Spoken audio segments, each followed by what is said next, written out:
This is a story of life and death in the multi-tool world. And in 1996, Buck Knives tries to enter that arena that Leatherman has dominated for several years. Now, back in the 90s, Leatherman is the T-Rex in the multi-tool world. They are devouring every company that gets in their way, and they try through lawyers and court to destroy their competition. And there are many multi-tool companies, I think of Crescent and some of the other ones that just disappear, and eventually Barron's Sons will disappear as well, and several other companies, they are destroyed from the US market. Buck actually will be another prey that will be eaten up by Leatherman and spit out to some extent, but for a couple years, for a brief lifespan, Buck Tools will last for about 6 years, from about 1996 to 2002, and they will bring out several models that for a brief amount of time look like revolutionary new tools. They are made in California, mostly in the United States, and they will transform the multi-tool market for a little bit, bringing some much needed new life and innovation. Here are some of the earlier tools from Leatherman: the personal survival tool, or the PST, and then the PST2, the advanced one with scissors, and then one of the earlier Leatherman super tools. And from these, you can see there's a basic design from Leatherman. We've got pliers, 2 handles with tools on the inside, and this design does evolve. We've got the Micra and the mini tool early on, but this is some of the basic design that Leatherman claims as theirs, and they're very aggressive in trying to chase everyone else out of the market, very willing to use their legal team and haul other companies into court. Now, from my limited research on multitool.org and on some other sites, I read that Buck had just recently in the 90s gone through, in 89, just a little bit before 96, they had gone through this huge legal battle with an employee of Buck, $1 million dispute over knives and patents and everything else.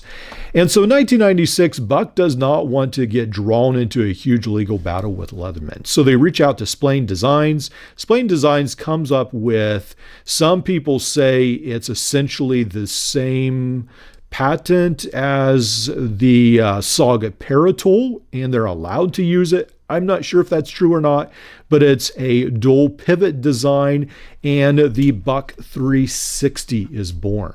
Now, this tool right here, when it first comes out, is considered cutting edge. It's considered the best multi-tool, one of the best exciting multi-tool designs on the market. So just for reference, in 1996, when this Buck 360 comes out, Leatherman will have just recently brought out in 1994 the Super Tool, and then in 1996 the Leatherman PST2 will be updated, and then it will finally get scissors on the inside of the handle. That's the big update for the PST2, the scissors right here. So imagine you've got those a little bit more boring looking designs from Leatherman. They're very cool and very tough, but people are ready for something different. And so when the Buck 360 comes out, it looks really cool. It looks really neat, and it's an exciting tool, and it takes the world for a tiny bit by storm. And in just a little bit, the Buck 360, not too long, it's got a year's worth of orders already racked up, and it looks like Buck has just made a killing in the multi-tool market. But there's a big problem with the Buck 360 and some of the versions to follow. Now let's look at the tool set. The Buck 360 will come in several different variations. I believe there's maybe a Harley Davidson model and a camo version, all kinds of others, but we're going to just address the normal version right now. Comes with the plier, the wire cutters. Then it does have these locks on the side, which are sort of cool.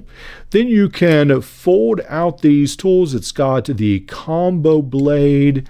You've got a ton of these flat screwdrivers on this side right here. Let's go to the other side of the handle.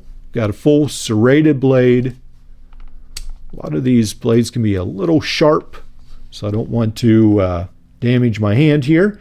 A couple Phillips drivers, and then the can opener bottle cap lifter.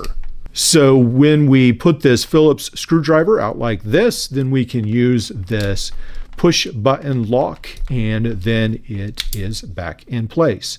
Now, the lock on a multi-tool is fairly new in 1996. Bear Jaws is also, I believe, experimenting with the lock and perhaps a couple other tools, but it is not, it's not that old. So the Buck 360 is a really almost like a revolutionary design in 1996.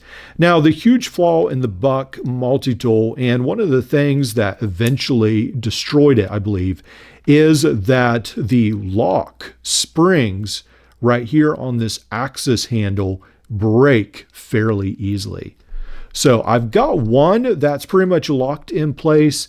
Now this one right here on this side, I can't remember. I think this one might be a little bit broken, or at least it's loose so it doesn't snap into place like this one does, unfortunately. Yeah, it's still a little bit loose. So the design, unfortunately, was let down by the springs on the handles. They would either loosen up, and with rivets, you can't really tighten them, or they would break, unfortunately. Now, with the SOG Paratool, when I first started this channel and I first reviewed the SOG Paratool, I was not a fan of this at all because it got really loose on me. But the beauty of the SOG Paratool is that you could tighten these hinges, and that made them a lot better of a tool. And this one, I think, actually, is a winner over the Buck all day long. All right, now when we look at some of the other versions that Buck released, they have the same issue. They're let down by that spring, and at least one or two of them have had broken springs, and I've sent them back. But I decided to go ahead and buy the Buck 355 to review this again. This Buck right here is very cool, and that's a little slimmer, and I'll do I'll weigh these on the scale at the end. So this one right here is a lot thinner. It feels a lot smaller in the hand. The knife still feels very sharp. There is the bottle cap lifter. And then, like its older sibling, or bigger sibling rather, we have a fair amount of flat screwdrivers on this side. Then this one actually has a file, an all Phillips screwdriver. And then for some reason, they thought this lanyard holder was important enough to take up a full tool space right there. So that is what's included in this tool right here, the Buck 355. These do have measurements on the handles, at least this one does. Actually, my 360 from Buck does not, but the 355 does have these inches, and then it does have this is metric, and then the inches on the other side, which is pretty cool.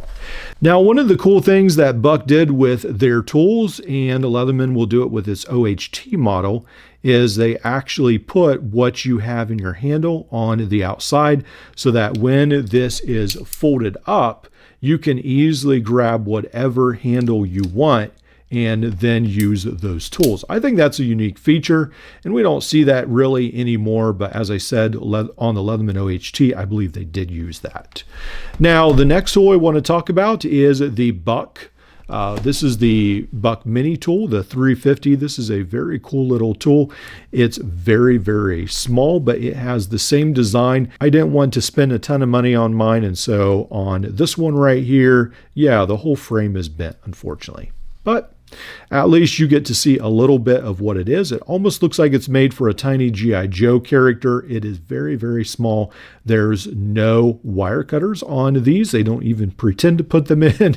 You've just got a tiny little set of pliers. Now, on the inside, there is a tiny set of scissors, tiny tweezer, and then this little screwdriver type tool, I guess, to some extent, right there on that side of the handle. Then on this side, we've got the knife, then the file, nail tool, and then a bottle cap lifter on this side. Yeah, very, very small tool. You'll also notice that some of these later tools after the Buck 360 do not have locks on the sides for the tools. So for the Buck 360, this one will come just over 4 inches. It's about 4 1/4, or it's almost 11 centimeters long. For the next one down, 4 1/4 inches, pretty much the same exact length right here, even though the 360 is definitely bigger. And then for this little one, this will only be about 2 3/4 inches long, or about 6.5 centimeters. All right, so I'm going to weigh these. The Buck 360 comes in at 6.7 ounces, so it is a fairly light tool. The 355 Buck tool comes in at 5.6 ounces, and then this mini Buck tool comes in at 1.1 ounce. Then when we move this over to grams, 31 grams for the small 350, 355 is 157, and then the 360 is 188. So you can tell all these are pretty light tools, and that's one of the beauties of the multi-tools as well. In the early 2000s, Buck tries to phase out most of the models that we've been talking about and replace them with this tool right here, which is the 730. This was made overseas, but it's still made a little bit better than a lot of the tools that we see today. It has Buck's name on it. It had some unique features like a sliding Phillips screwdriver, a pair of pliers that was kept in the handle and sort of slides out, which is a little unique. It comes out like that, and then you can unlock it and put it back into the handle. Came with a very large combo blade knife. And then there was a variation with scissors and a couple different models. I haven't really gone to the bother of collecting all these models because I actually like Buck's older designs rather than this one right here. But unfortunately, Buck went to this, and then these did not pan out that well. Because of all the multi-tool wars and everything that happened in the 90s and early 2000s, Buck just sort of went back to making knives, and they've really never gone back to the multi-tool market that I can think of.